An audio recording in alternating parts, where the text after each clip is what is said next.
Sidang Majelis Kehormatan Mahkamah Konstitusi membacakan 4 putusan dugaan pelanggaran kode etik atas 9 hakim konstitusi dalam perkara nomor 90 soal batas minimal usia Capres-Cawapres. Dan hasilnya MK menjatuhkan sanksi berupa pemberhentian dari jabatan Ketua MK terhadap Hakim terlapor Anwar Usman. Dan saya akan mengulasnya putusan MK ini bersama dengan Wakil Ketua Umum Partai Golkar Ahmad Doli Kurnia. Bang Doli, selamat malam. Selamat malam. Assalamualaikum warahmatullahi wabarakatuh. Oke, waalaikumsalam. Kemudian juga ada pakar hukum tata negara, Bang Ferry Amsari. Selamat malam.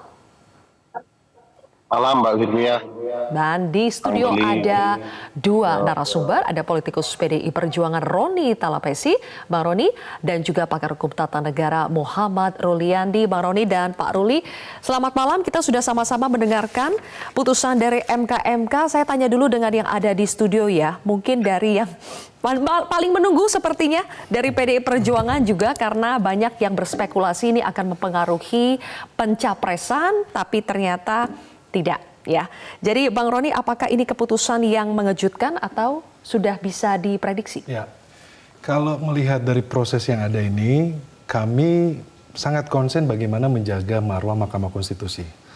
Kemarin malam saya diundang di Metro TV, kita sampaikan bahwa ini tidak hanya berbicara tentang elektoral yang 5 tahunan, tetapi adalah tugas kita bersama menjaga Mahkamah Konstitusi.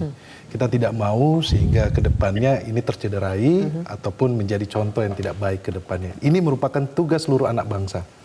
Dalam proses ini kan kita sudah lihat ya, bahwa yang menjadi kekhawatiran itu mengenai tentang konflik of interest. Ya.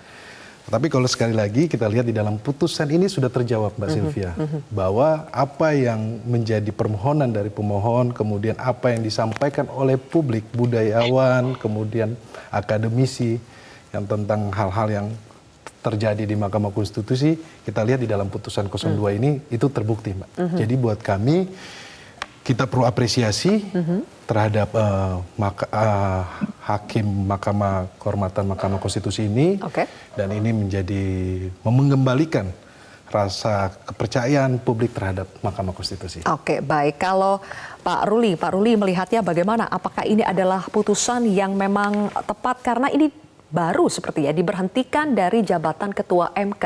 Tadi ada dissenting opinion dari Pak Binsar ya, Pak Bintan mengatakan bahwa harusnya pemberhentian tidak hormat berarti sanksinya adalah diberhentikan dari keanggotaan Hakim Konstitusi. Tapi yang dilakukan adalah diberhentikan dari jabatan Ketua MK.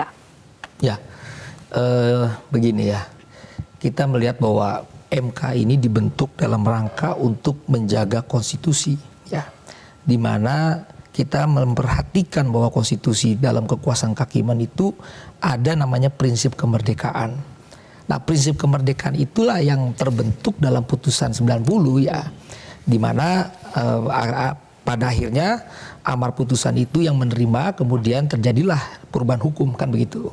Nah, disitulah awal masuk dugaan-dugaan pelanggaran etik yang kemudian akhirnya kita hari ini sudah mendengar putusan MK itu adalah menyatakan terbukti Ketua MK itu melakukan pelanggaran etik. Nah, saya hanya menggarisbawahi begini, pelanggaran etik itu adalah independensi Majelis Kehormatan Mahkamah Konstitusi.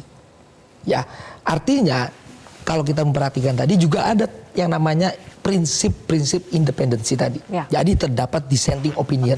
Ya, tetapi yang paling fundamental adalah bagaimana memperhatikan putusan MK 90 itu tetap legitimate.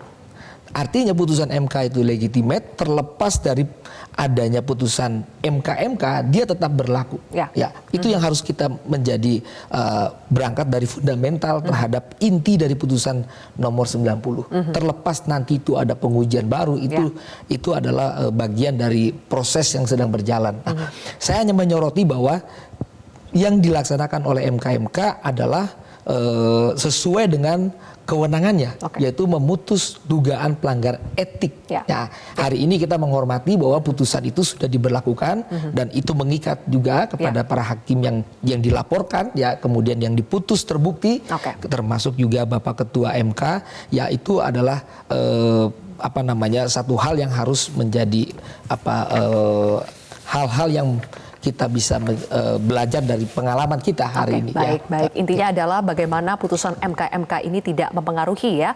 Putusan MK terkait dengan perkara nomor 90 soal batas minimal usia capres-cawapres.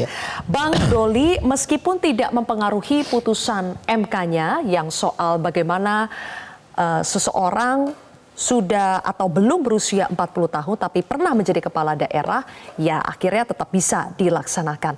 Tapi apakah Anda melihat ini bisa ada implikasi politik ya ketika ada putusan MK yang menyatakan bahwa benar Ketua MK Anwar Usman di sini terbukti melakukan pelanggaran kode etik berat? Ada pertanyaan atau keraguan soal independensi Anwar Usman dan juga benturan kepentingan Anwar Usman.